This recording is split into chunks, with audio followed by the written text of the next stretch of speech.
What is up, gents? 40k Dirtbags here. We played a RTT over the weekend, so thank you for clicking on the video. We are going to go over our tournament, RTT 3-0, Chaos Space Marine, Black Legion, everything in depth. So if this is the first time you're on the channel, I do a lot of these when I go to RTTs or GTs.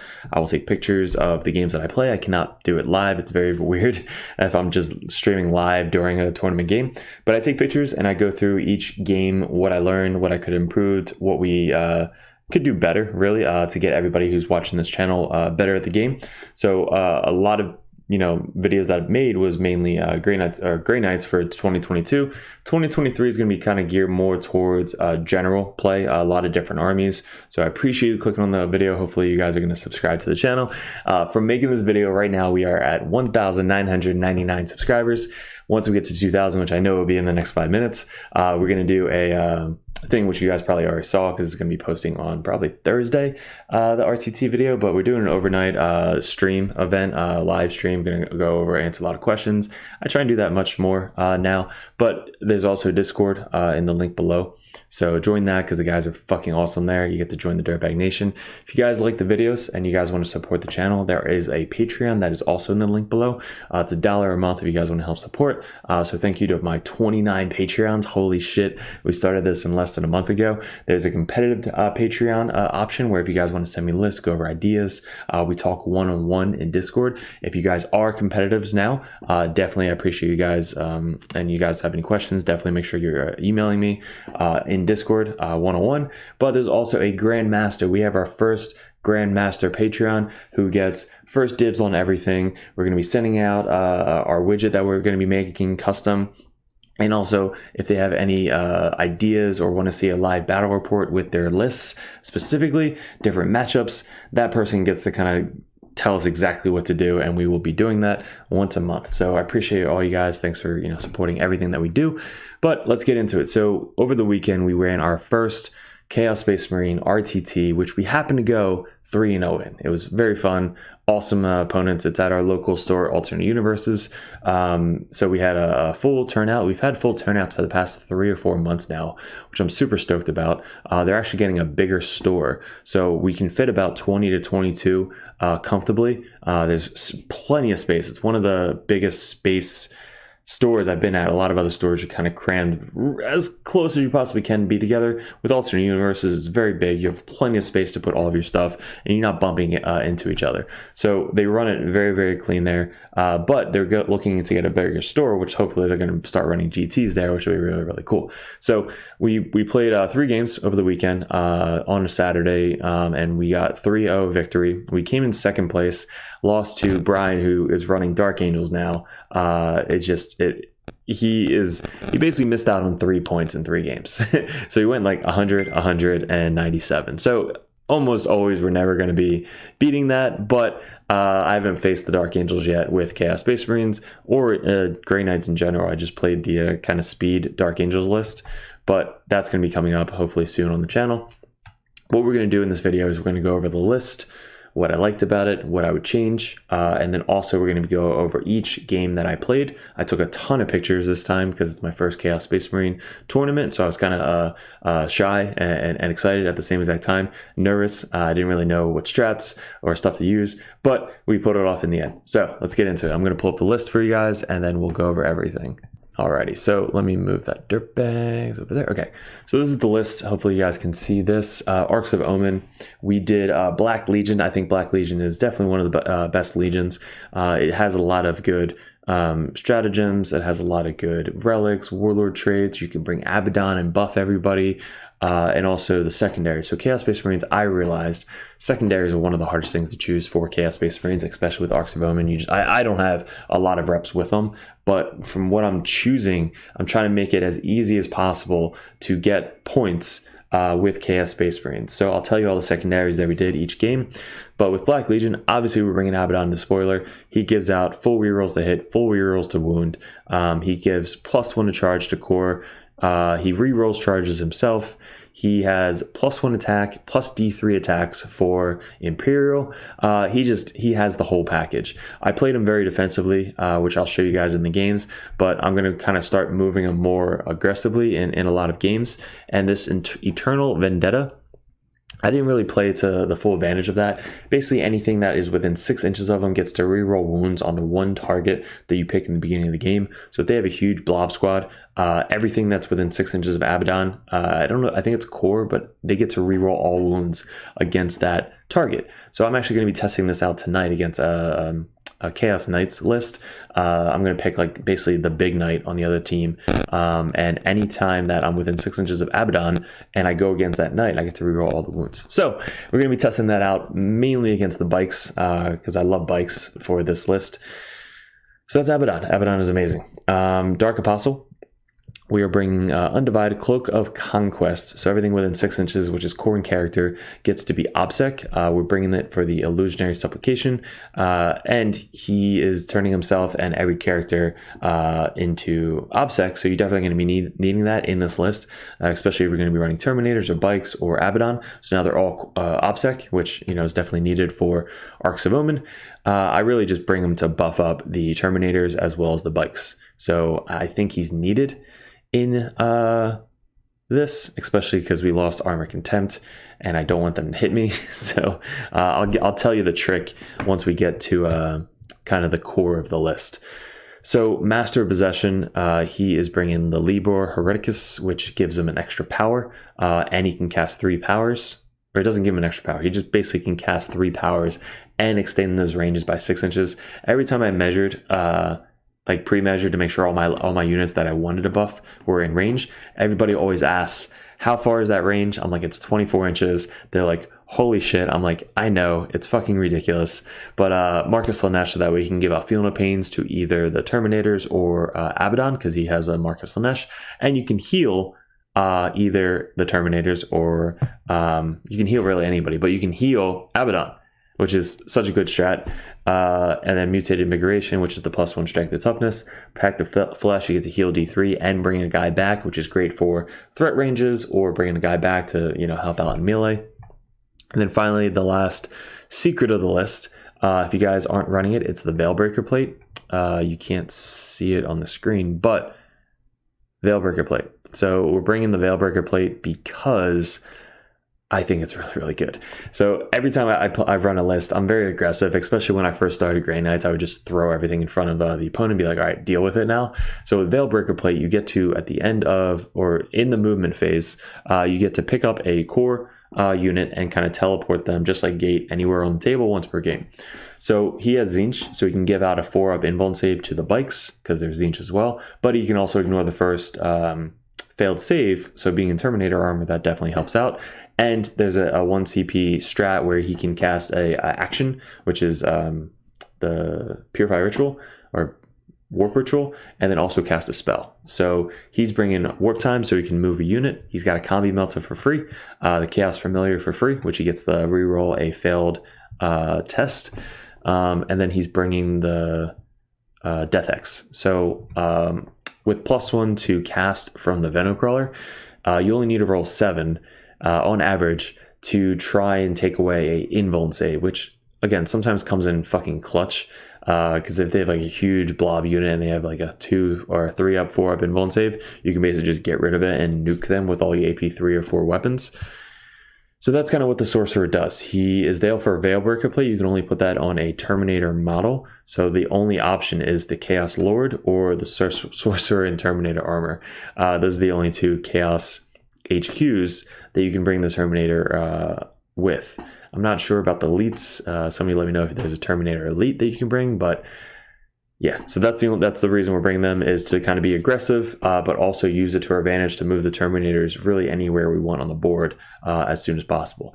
A lot of people didn't really play defensively against it. They did definitely block out their backfield, so I couldn't get into backfield, but my mindset is I want to gate up forward, kind of just in front of my lines, so that way I can get that charge off easier by shanking a guy and then making a guy get the charge off. But we'll go over a bunch of strats throughout this video. Cultists, definitely good for screening out the backfield, and they could do actions. They're OBSEC, so it's definitely a good 10-man blob that could just kind of be there and block charges. Then we have Legionnaires. I brought 2 Legionnaire squads, kind of just basic, but I did like the Last Cannons. So with Last Cannons in Black Legion, you can kind of tip one out just to specifically see one model that you really want to get a shot off. Let's say it's a tank or a buffed up unit. You can then hit on 2s, right, if you didn't move, or hit on 3s if you did move, because it's closest visible for Black Legion. So as long as you can see like the model that you want to hit and nobody else is closer that you can see, you're going to be able to hit on 2s if you don't move, or 3s if you do move. So that's definitely a good strat. It's D6 damage, so it's just an extra power shot from all the way across the table. A lot of people are running melta guns. I don't want to use my Legionnaires as like the run forward and die. I want to keep them on my backfield and do actions and stuff like that. So obviously everything's free. Last Cannon free, Chain Axe free, Plasma Pistol, Power Fist free, and then 2 Chain Swords in case they do happen to get in combat. You got them in the list. So they're both exactly the same, but I like them. I like the Last Cannons, especially in Black Legion. If it wasn't Black Legion, it's kind of up in the air. Maybe you want to bring Meltas and kind of be more forward, but Black Legion, I want to sit back and just shoot. Then we have 10-man Terminator Squad. Now, I did not use this during the event. I didn't add combi plasmas to them. They just had regular combi bolters. So this is an addition I added after the tournament, as I added 2 additional combi plasmas as well as the 4 meltas. So we have combi melta, combi melta, and then the leader has the combi melta. So 4 combi meltas, 2 combi plasmas, 4 power fists, and 2 chain fists. They're just a super buffed up Terminator squad, and they hit really fucking hard, especially in Black Legion. So they make the charge. They hit on 3s now, full rerolls because of Abaddon, or if Abaddon's near, they get +1 or reroll 1s. So they are going to hit really fucking hard. You can spend 1 CP strat to have them hit on 3s if they didn't charge. So they have a lot of good strats.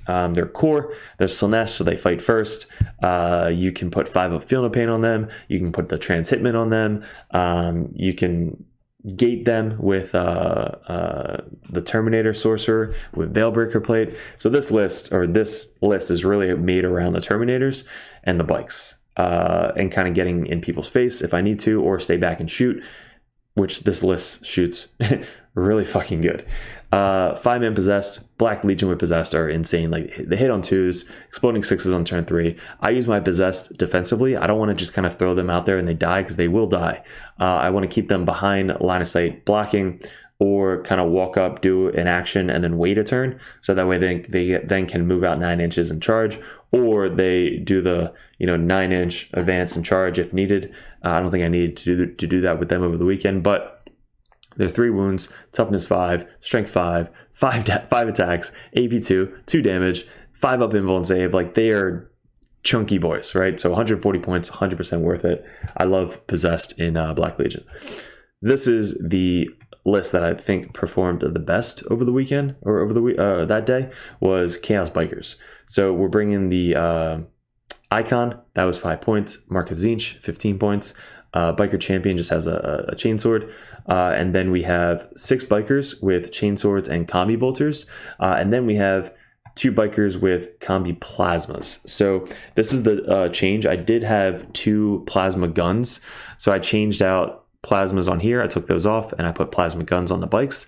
Now I'm going to change it into combi plasmas, so that way they get 2 shots at least for the bikes. And then plasmas, if they're within 12, they get to rapid fire. And then the Terminators, if they're within 12, they get to rapid fire as well. But at least you get to have AP 4 for the plasmas on the bikes, because they're Jentzsch, so everything is -1 AP. You can spend 1 CP to extend the bolter range by 6 and then get an additional AP, not the plasma, but at least innately the plasma is AP 4.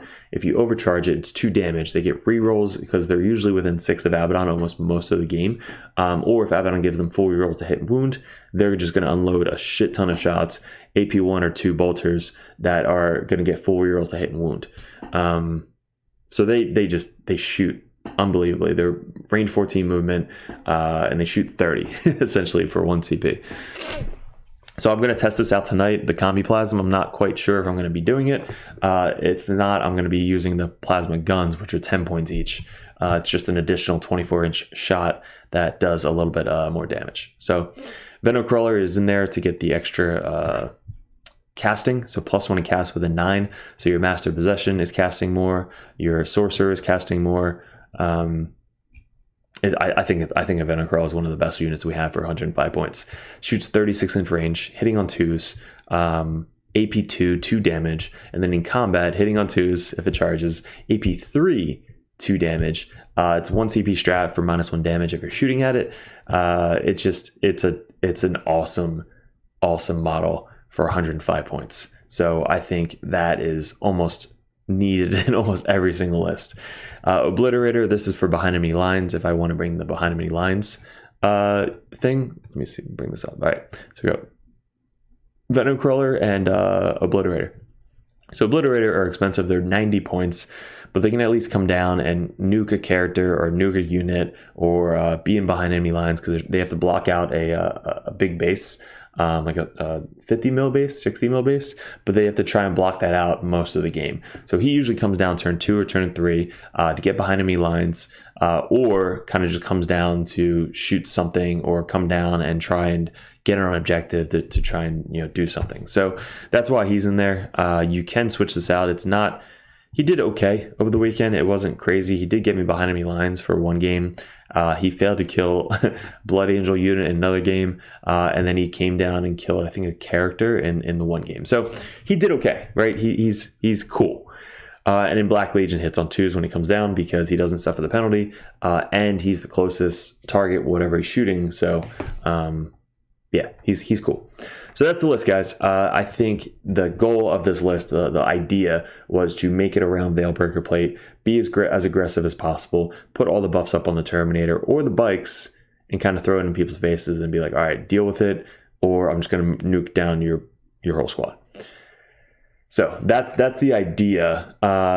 There's a couple options you can do with it. If you don't want to throw, let's say you have first turn, most of the time the enemy is going to be invisible, so you're not really going to be able to get shots on anybody. You can kind of throw them out and try and get the charge off turn 1. But how you have to set it up is you put Abaddon up front, you put the Dark Apostle up front, and you put the Master of Possession up front. They're like right on the line in a building, so that way they can't get shot.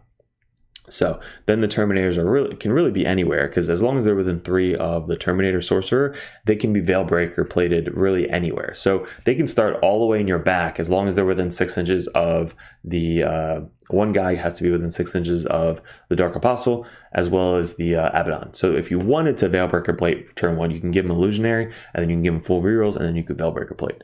That's the setup, right? The bikes. Then, if you're not doing Veilbreaker plate turn 1, you can buff up the bikes and throw the bikes out to shoot something. So that way, if they do get shot in return, they have Illusionary Supplication, they have full rerolls to hit and wound because of Abaddon, and they have a 4-up invuln save from the Jentzsch Sorcerer. So, and you can give +1 toughness, so they're toughness 6. So they're usually not going to get blasted off the table in one turn. They might lose a couple, but then you can just bring one back. So turn 1, let's say you don't go first. You can then Veilbreaker plate because they're probably going to run at you, so you can Veilbreaker plate more comfortably, because if all your characters are up front, the Master of Possession walks out, shanks a guy. Hopefully he shanks a guy to kill a guy. So you shank a guy, if you do 2 or 3 wounds, you're good. If you shank a guy, only do 1 wound, you hopefully have to roll a 3+ to shank him and do 2 mortal wounds to kill a guy. So that way you can make a Terminator in front of the Terminator unit to get like a 5-inch charge, because if they're within 6 inches of Abaddon, they get +1 to their charge. All right, so let's time out for a second. What the fuck did I just say? All right, you Veilbreaker plate, you run the Master Possession up, so that way he's within 3 inches of the Veilbreaker plated Terminator squad. You keep one guy within 3 inches of the Master Possession, so that way he can get shanked. And what I mean by shanking is you can stab a guy and get +2 to your cast for the Master Possession, but the unit takes D3 mortals. You want to try and kill one of the Terminators. So that way, when the Terminator dies, you can then make a Terminator with power, right? Add a heal the unit and then make a guy. You can then make a Terminator in front of the unit that you just gated, right? Because you're outside of 9. So you make a guy within 2 inches of two models, and then the base size is almost 2 inches. So basically you're 4 inches further forward than the 9-inch that you Veilbreaker plated, and you get +1 to charge for Abaddon. So you basically have a 4-inch charge, turn 1, if you wanted to do it that way. All right, so that's kind of the goal. We're gonna do a whole video on this, don't worry. But that is, if they go first turn, they can kind of move up and then you can get all your characters in the way. Let's say you go first. You can then move your Terminators up basically against the wall, move all your characters behind them. Just basically they're going to be like the next wave of units coming out. And then you can buff up your bike squad as much as you possibly can, so that way they can kind of move out or move 14, get line of sight on whatever they want to shoot something off an objective, do whatever they got to do. But basically they're just nuking something turn one, while everybody else is kind of getting into play, getting ready for the next round.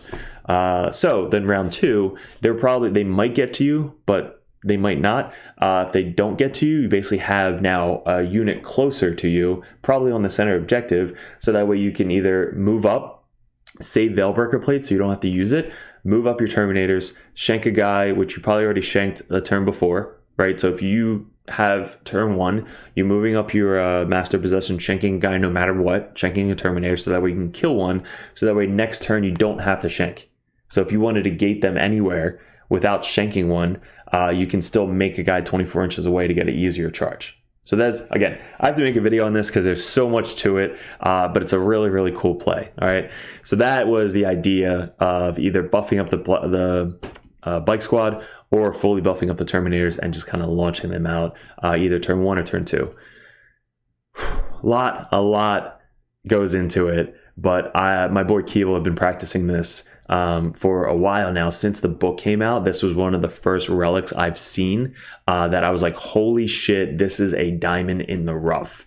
I think Blog for the Blog God made a video or talked about this, and he runs it as well. But not a lot of people I've seen before that run this. I once I saw this, I was like, this is going to fucking change the way I play this army. Like, this is my play style. It's not everybody's play style, but this is my play style, where I want to get into combat and threaten my opponent as soon as humanly possible.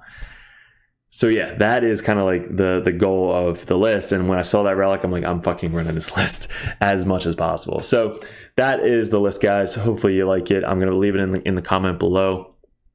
But let's get into the matchups. First off, just at 2,000 subscribers. So thank you, all of you guys. Join the Dirtbag Nation.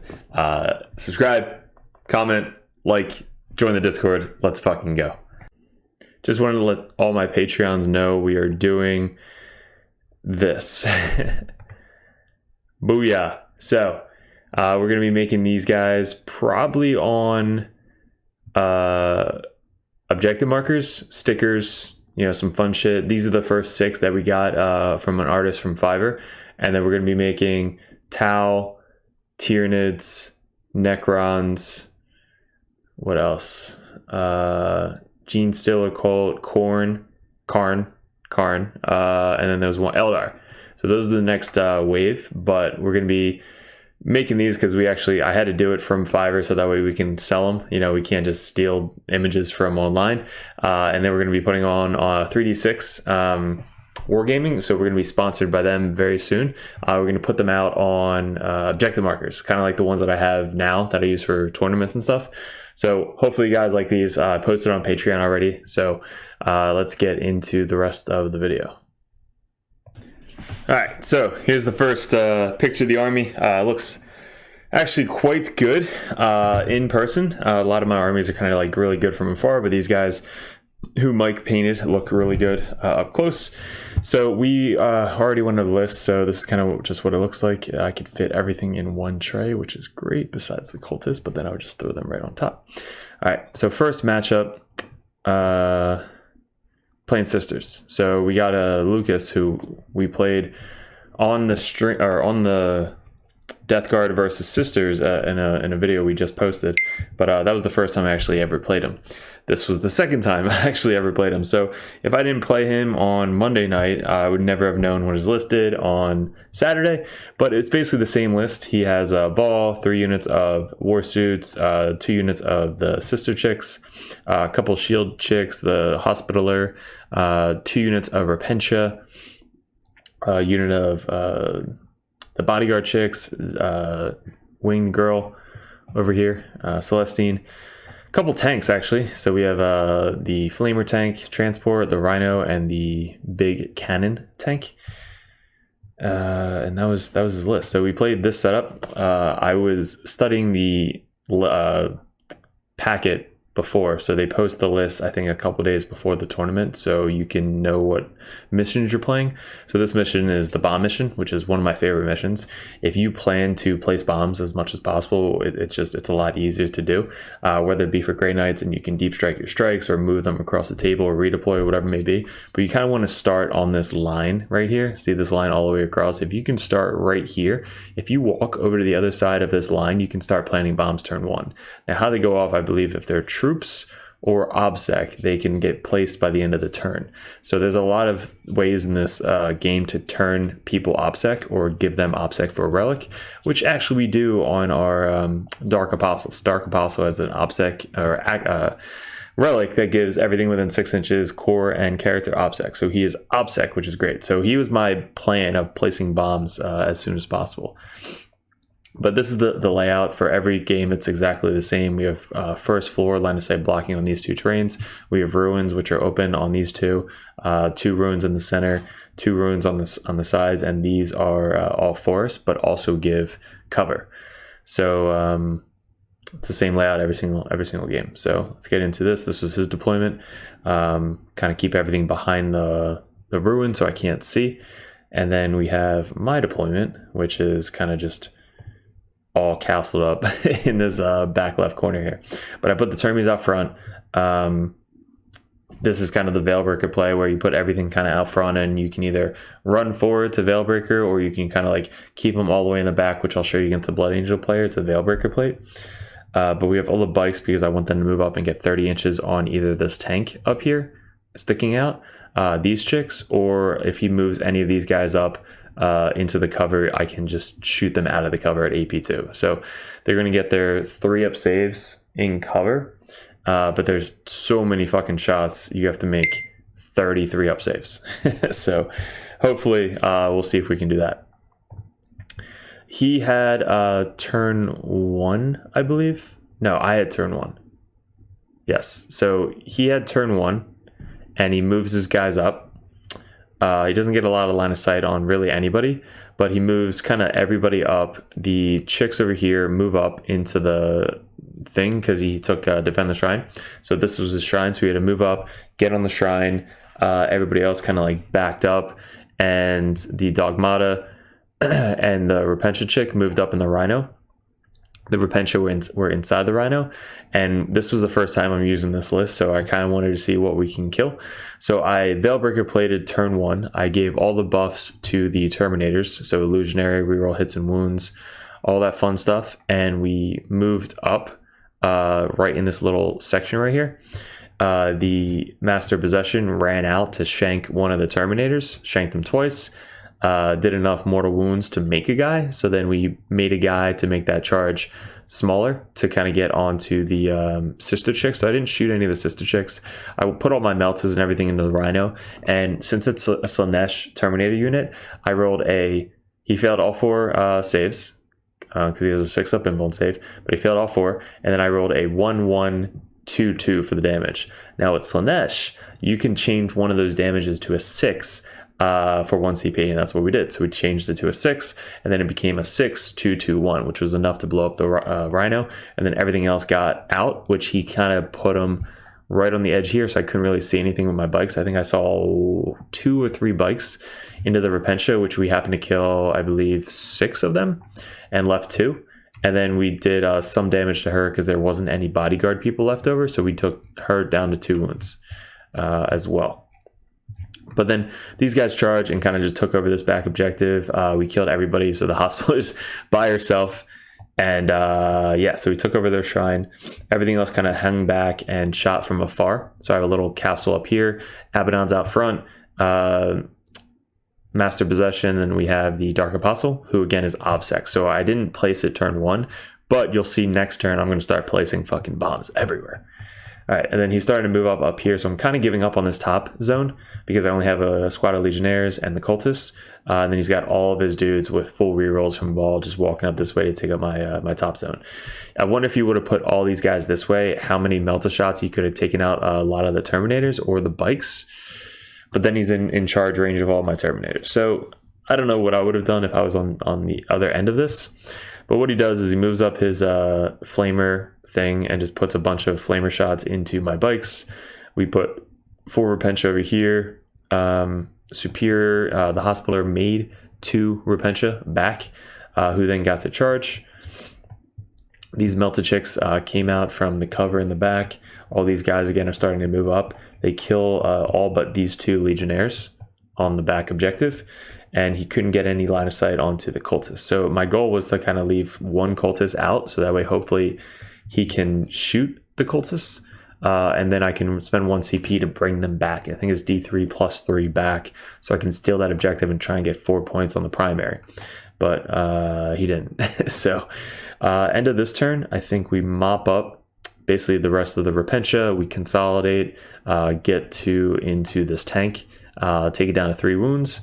These guys, again, are kind of just chilling there. I'm starting to bring Abaddon and all my bikes up this way.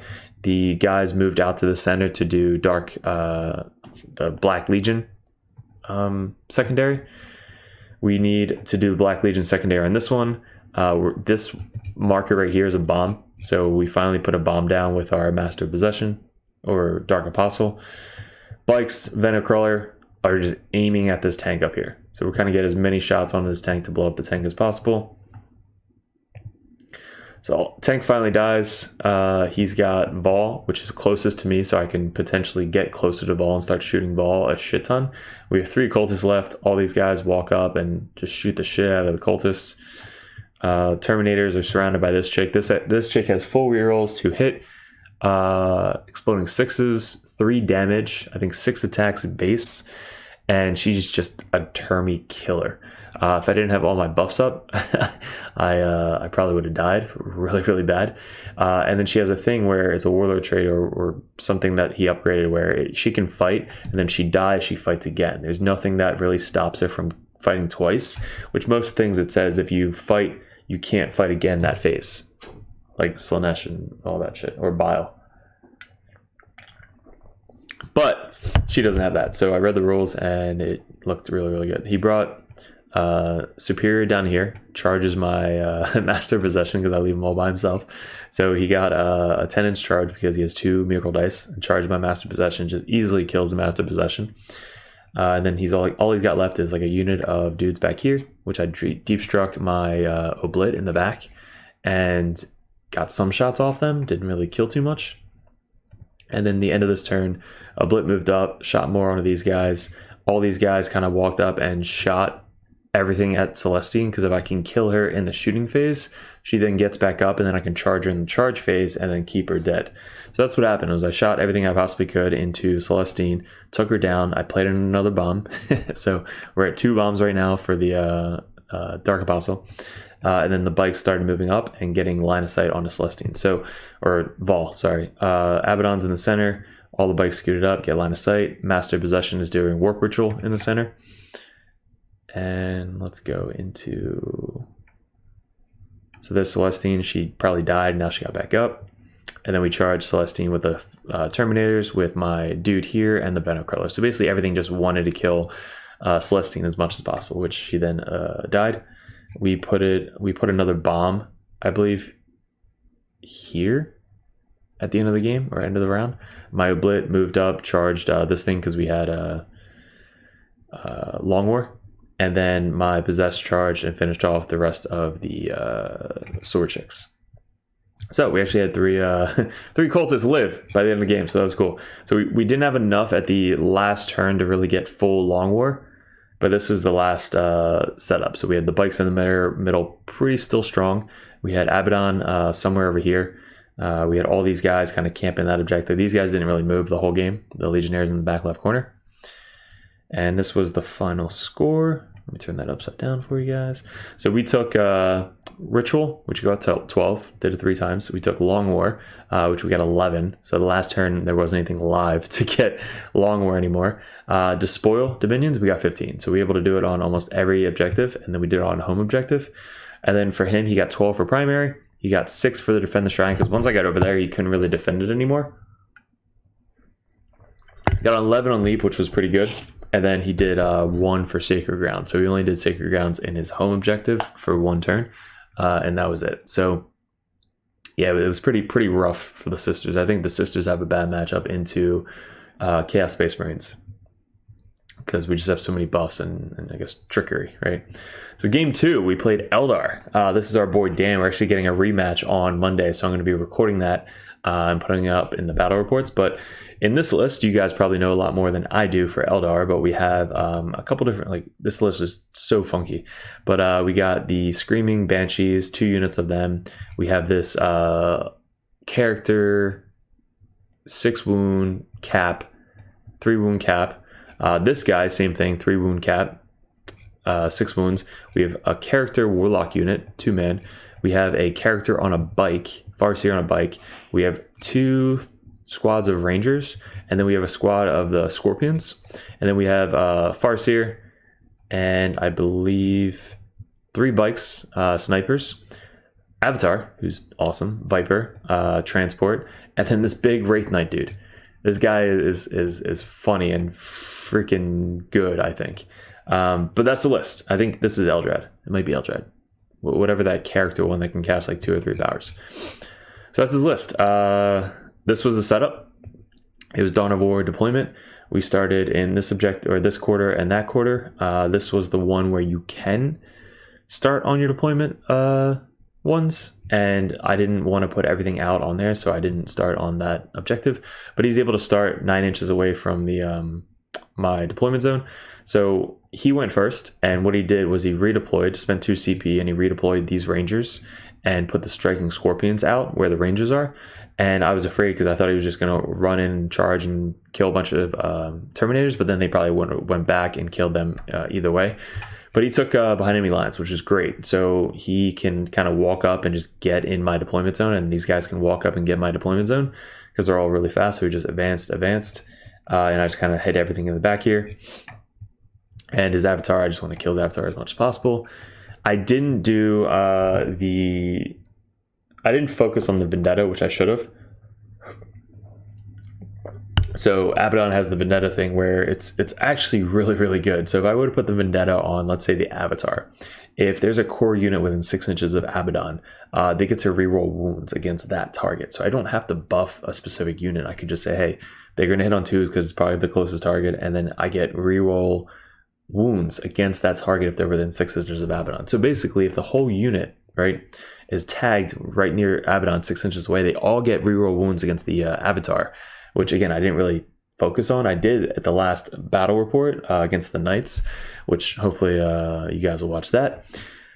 But yeah, so that I really want to test out this weekend coming up at the GT is using Vendetta a lot more, like picking a unit that I really want to die like as soon as possible, or I know is going to be a tanky unit, and just be like, all right, Vendetta against that unit. I get rerolls against anything core in my army. It's going to be sick. So what he did, moved up, blocked my whole front line with these Scorpions. I kind of retook that picture. So Scorpions moved up, blocked the line, Bikes moved over. This was probably the best gate I've ever had in my life. So I'll tell you what happened with this little chunk of Terminators up here. First, I want to tell you what he did. He moved up his Warlock to the center. He took the Psychic Eldar secondary. So moved up, casted it, made it, but then he tried to cast so that way he can fly back. He failed it, rerolled it, failed it again. So his bike dude is kind of just sitting out front here because he wasn't able to move back. Avatar scooted up, put all the buffs on Avatar. Viper moved up.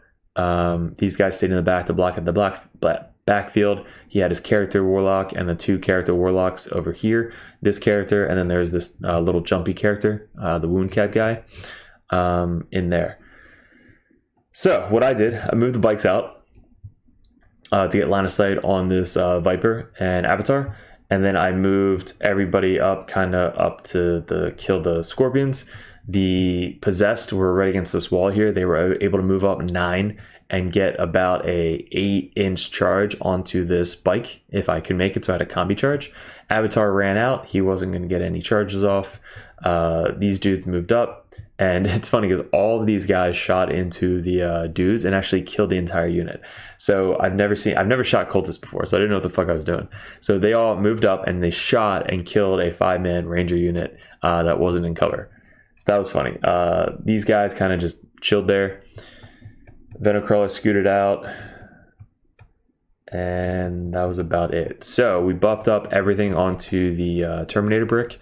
We moved out into the dense cover, so I knew I wasn't going to make the charge. I just wanted to fit everybody in there. We got all the meltas line of sight on his character Warlock, and everything else line of sight on the 2 characters over there. And then we put a bunch of random shots into this 3 wound capped over here. So this is what happened. I shot full rerolls to hit, full rerolls to wound onto his character. I took away his invuln save from his tank. I think that was next turn, not this turn, but next turn I took away the invuln save. I tried it on his character, failed it, and then all the meltas blew that guy up like easily. He had 2 chances to do the reroll and spend the 6 to auto save it, but I had a auto 6 from the Slaanesh for the melta in my pocket. So I told him like, hey, if you reroll it and fail it, it's going to turn into a 6 either way. So I think he was going to take 1, but then he was just going to die anyway. So he didn't want to do it. So he's like, all right, he's dead anyway. So I killed his main warlord. I took assassinate. I killed his 2 other guys with bolters and just random pot shots. And then I did 3 wounds to this guy down here. So I killed his main warlord, the 2 character dudes, and this little dude back here because he didn't block out this little section. Didn't have anybody near his character. So his 1 character could have lived if he put the 2 bodyguard people in front of Eldrad. I'm going to say Eldrad because I don't know his name. But if they were just in front of him, I wouldn't have been able to shoot him. So he still would have been alive. So that would have changed the game a little bit. But we took out basically all their psychers on turn 1, because then we got the possessed into these 2, and we put all of the attacks into the character, right? So on turn 1, I killed 3, 6, 9, 10 points of assassinate on turn 1, and Jack, who's just kind of standing around us watching the game, is just shaking his head like, what the fuck is going on right now? We charged with the bikes into the Scorpion. Scorpion has special rules where he just nukes almost everybody. Like they have the power attacks and fists and 2 damage. It's crazy what Eldar has. So he was able to just chunk down a lot of the bikes and nobody died. Abaddon's just chilling. These guys are just chilling. And then on his turn, he walks on his... Shit, did I not take any more? No, okay. I just wanted to show you that I did 10 points on Assassinate turn 1. So next turn he walks on his little Wraith Lord dude in my deployment zone. He ignores the forest, but he's got like a 8-inch charge, I think, because he gets +1. Or it might be a 9, and then he has the auto 6 for the charges. So these guys hop out, go around of the transport. These guys hop out, go around on the transport. This fly dude keeps falling over, but he's right there. The transport stays in combat. This chick moves out from the cover. Avatar comes up to join the party. These guys fly over here to do the action over here. Viper stays alive. And that's all his movement. So there's really nothing left over here. So he charges in, kills my possessed pretty easily. Charges in, kill the possessed.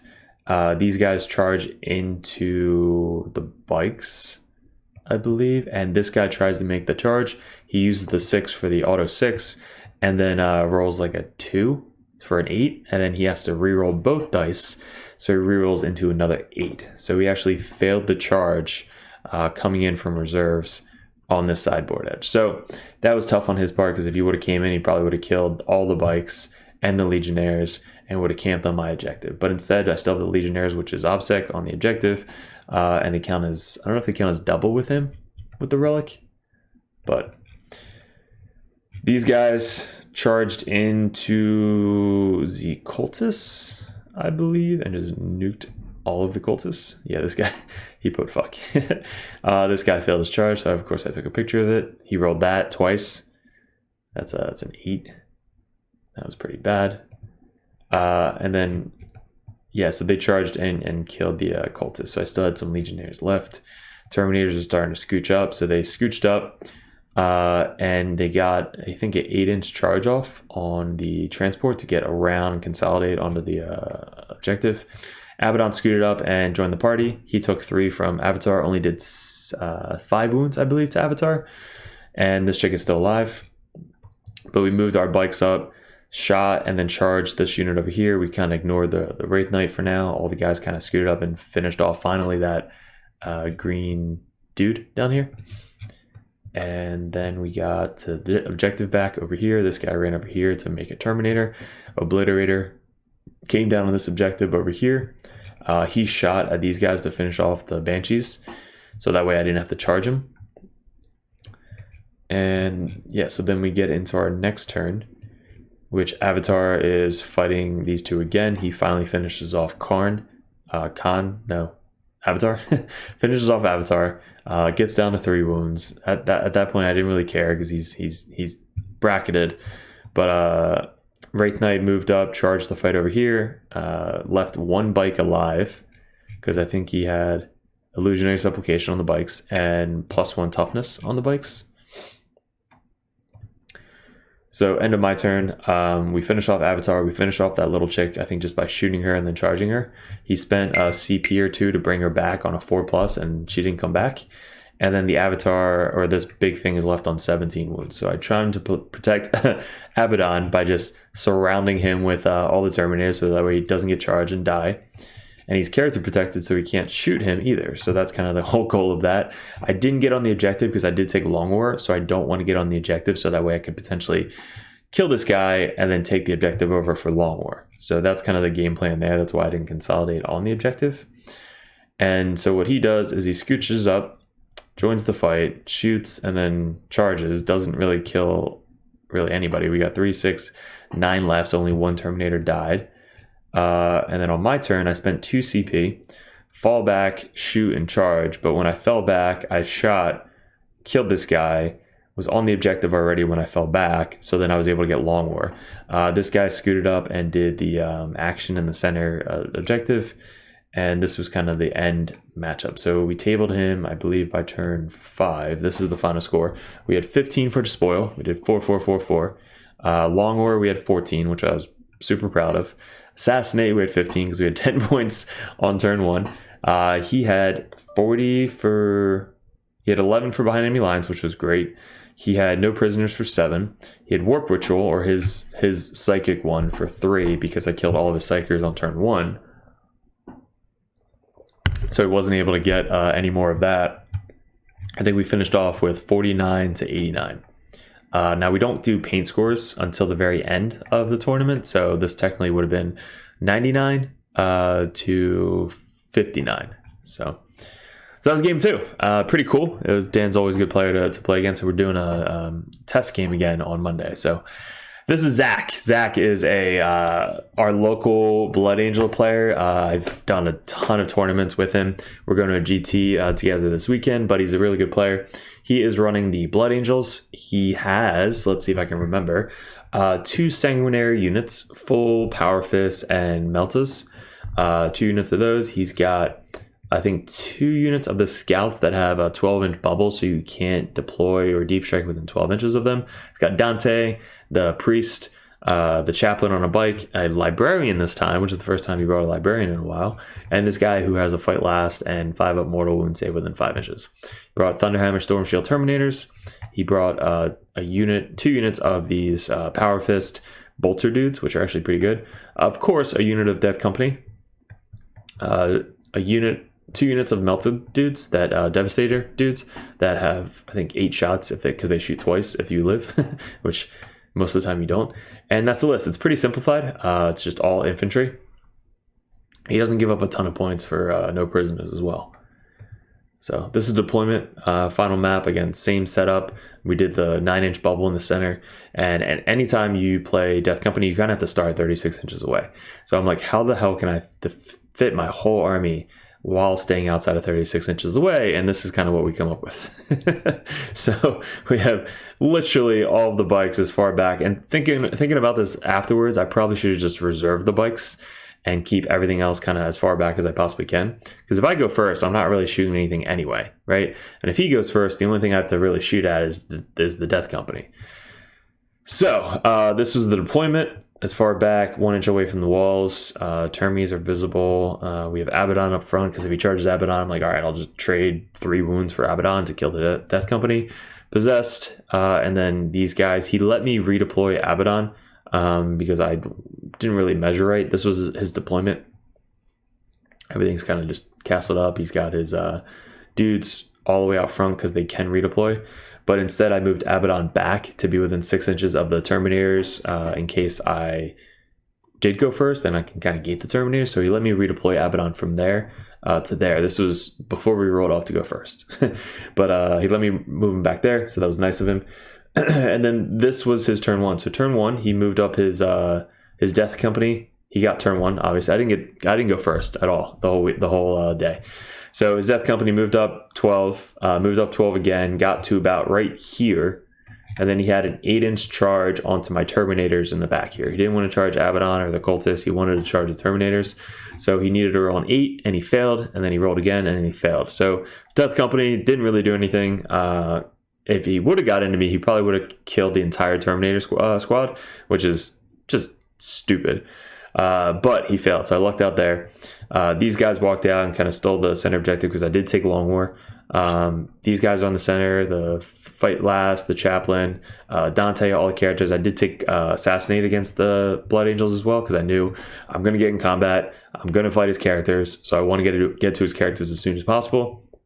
The Sanguinary Guard hopped out here. He took banners. The 5-man unit moved up here. These guys stayed back to block out the backfield. And then he had these guys up here walk up, put a banner down. The Sanguinary Guard walked up here and kind of just chilled. So that was his turn 1. My turn 1, I moved up. I moved up the bikes. I put all the buffs on the Terminators again. So I think I gated first on almost every single game, which in practice games I don't usually do.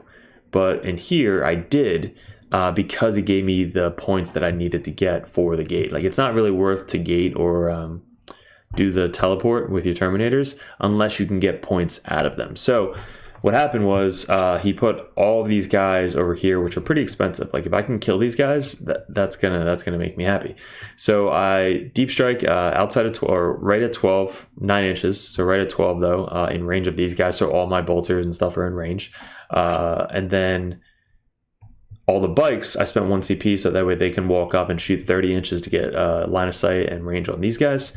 And also had some bikes left to shoot the rest of the Death Company over here. I moved up my Possessed here, so that way in case I needed to charge the Death Company to finish them off, I could. So they're kind of just waiting. Abaddon scooted up. Legionnaire scooted up. Master Possession scooted up. And the Dark Apostle moved over here to give them Illusionary, or at least give them Illusionary one more time next turn. So he had to be within 6 inches of these guys, so that way I can do that. So I wasn't planning on doing the charge turn 1, so I didn't really have to worry about shanking the Terminators. So they basically just stood there, and I just used them for their firepower. All right. So the end of this turn, we were able to kill, I think, all of the Sanguinary Guard, and we left 2 of the dudes, which then he ran back to try and heal him back up. So we sacrificed, didn't really sacrifice too much. We sacrificed the Cultists, but we were able to kill all the Sanguinary Guards, all the Meltas, all the Bolters, just all the firepower on our side, and 3 of the Bolter dudes up here. So I was pretty happy with that turn 1. Then his turn, he moved up on the objective, just shot and killed all the dudes on the center objective, the Cultists.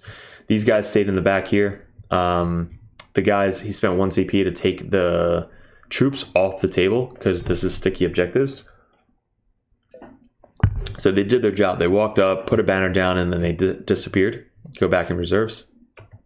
And then everything else kind of like, he deep struck his guys, Terminator, 5-man brick back here, which you can't see back here. So he deep struck 5 Terminator bricks in the back. He couldn't get all of them outside of the forest, so he had to put at least 1 guy in the forest, which was -2 to his charge, which is what I needed because he needed to roll, I think, a 9 or a 10. So he's in the forest, 9 inches away, needs an 11, needs a 10, needs a 10 on the charge, and I think he rolled twice and failed it.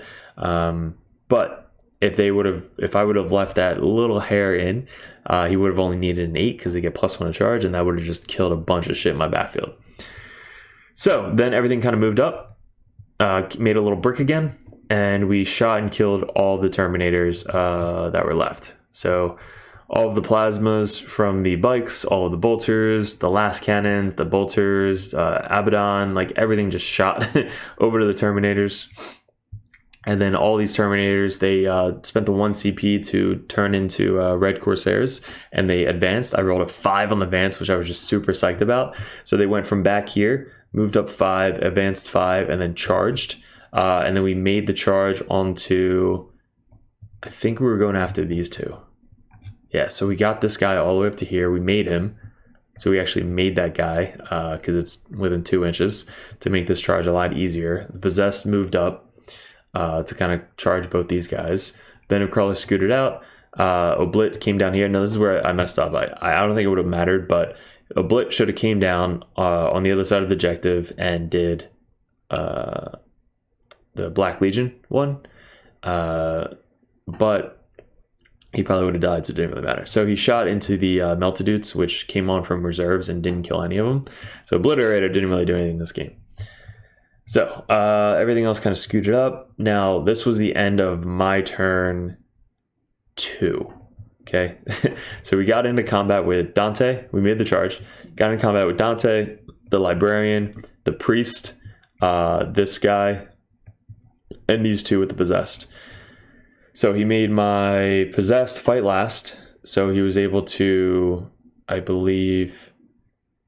Yeah, because I was going to put everything into this guy anyway. So he made my possessed fight last. These guys charged. So I was going to go with them, and they fight first. So I go first anyway. I killed his priest healer dude. Did about 2 wounds to Dante. Tug up the Librarian, because I knew if he falls back, he can't cast any powers because playing Grey Knights. This guy stayed back here within 3 inches of the dude.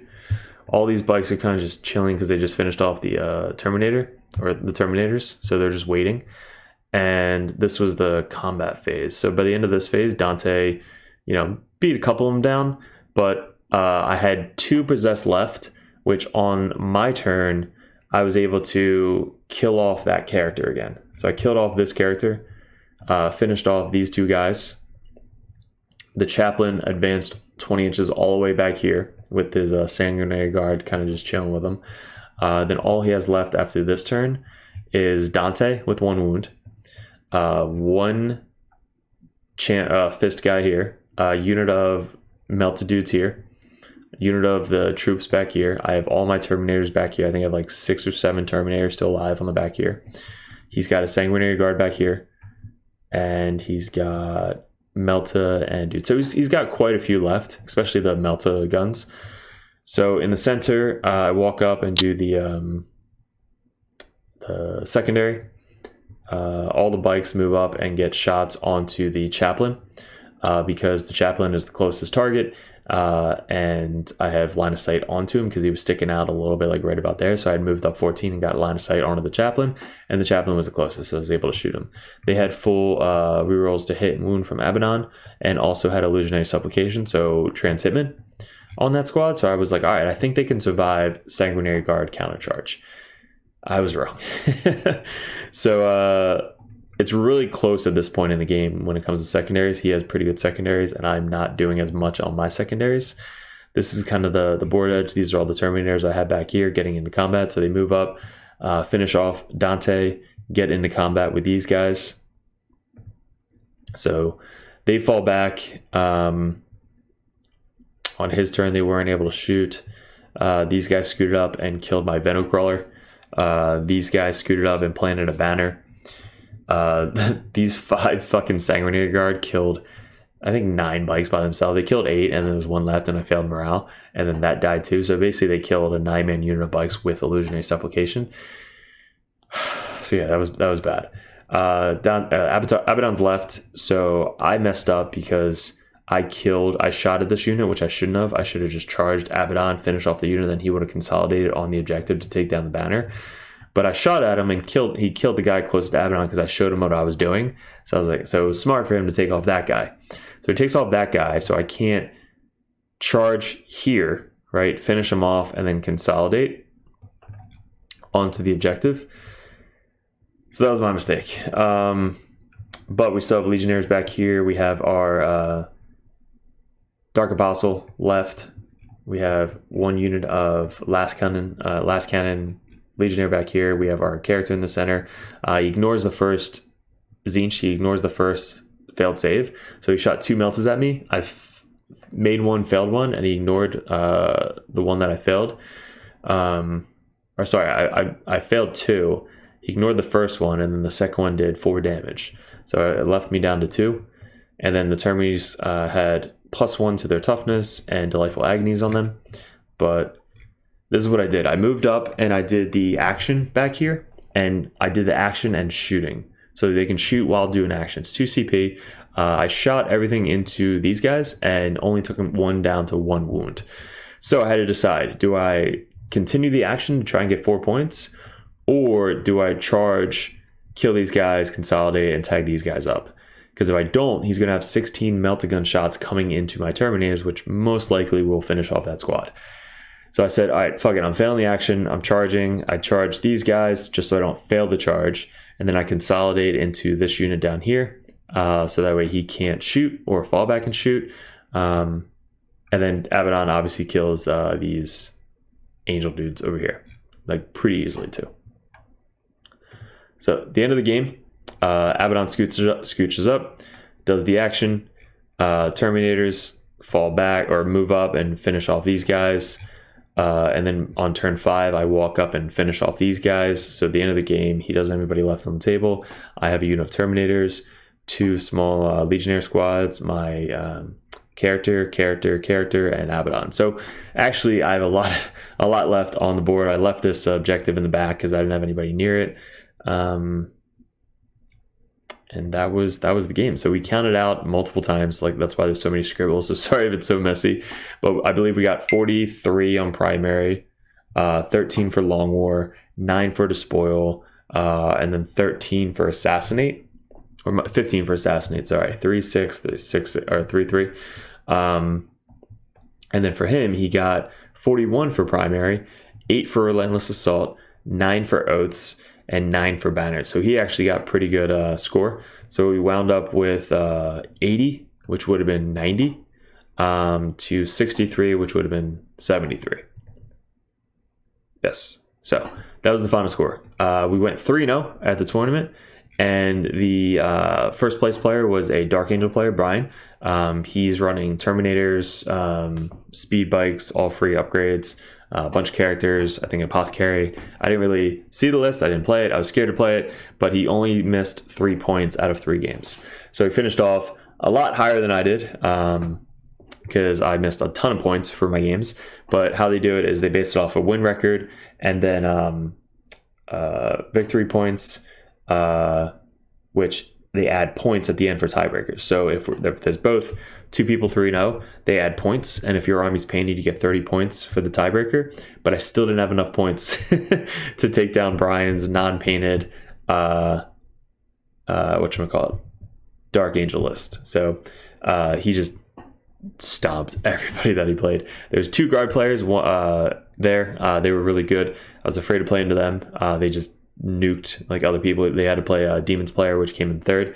The Demons player just rushed forward and tied up all of the vehicles for guard.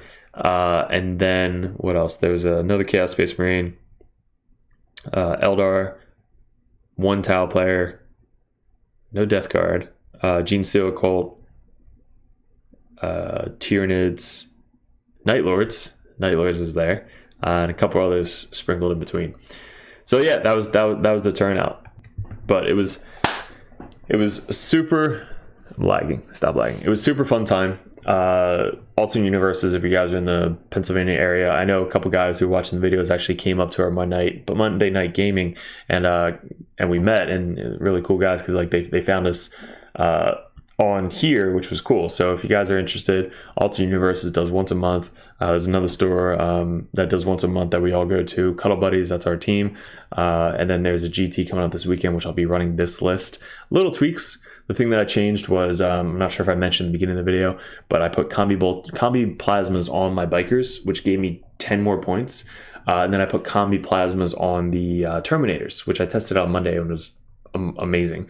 So full rerolls or rerolls ones because of Abaddon, you're basically just overcharging the entire time. So that way you can overcharge, get strength 8, -3, 2 damage on the plasmas. And Terminators, if you are within 12, which if you gate them, they're going to be in 12. So you're getting 4 shots, exploding 6s, strength 8, AP3, 2 damage, full rerolls to hit and wound. So it's such a deadly squad, especially in shooting. People are like, holy shit, I didn't know you can shoot that much. I'm like, I didn't know either, because my fucking 5th game. But if you practice this list or you like this list, then let me know in the comments below. What would you change about it? If you've tried it and you would change something, let me know. I know Decimators are really good with Black Legion. They're just, I don't have them. They're in the mail, so they're coming. But right now I have to use the bikes. I think the bikes are phenomenal. Just as a back threat range piece, if you don't go turn 1 gate with the Terminators, you can kind of walk up the Terminators in cover and just kind of chill. And then the bikes can go out with full rerolls to hit and wound from Abaddon, Trans Hitman, +1 of their toughness, so their toughness 6. They have a 4-up invuln and save from Jentzsch. And yeah, they just 1 CP, they shoot AP2 because of Jentzsch. So they are insane. I'm going to do a bunch of more Chaos Space Marine videos. So if you guys are new to the channel, definitely hit subscribe. Join the Discord. It's in the link below. I'm going to post the link or the list that I already went over in the link below. If you guys are Patreons, I appreciate you guys. There's about 30 of you guys now. Again, really appreciate you guys. If you guys are interested in supporting the channel, it's $1 a month or $5 for a Justicar if you guys want to support a little bit more. And then obviously $10 for a competitive dirtbag, which means you get to message me privately and we get to talk about lists, discussions, ideas. And if you guys want to be a Grandmaster, we actually get to play your list specifically on stream or live or battle report, so that way you can see kind of how your list runs with the 4 armies that I have at my disposal. If it's an army that I don't know, obviously I love your support, but I can definitely find people that do know your army and give you insight. But again, I'm trying to build a Dirtbag Nation community channel for 40k, not just specific armies, but all armies in general, which we just hit 2,000 subscribers. So thank you guys. It's fucking awesome. But a lot of coming up, a lot of stuff to sell. Dice are coming in. Hopefully in a month and a half from now, there's 1,700 of them. So a shit ton of dice. And the terrain objective markers. You saw the pictures. I'm making more. Hopefully you guys like them. And yeah, that's what's coming up. So appreciate it, guys. I'll let you know how the GT comes on Discord this weekend, because it's going to be this list. So we'll see you in another video soon.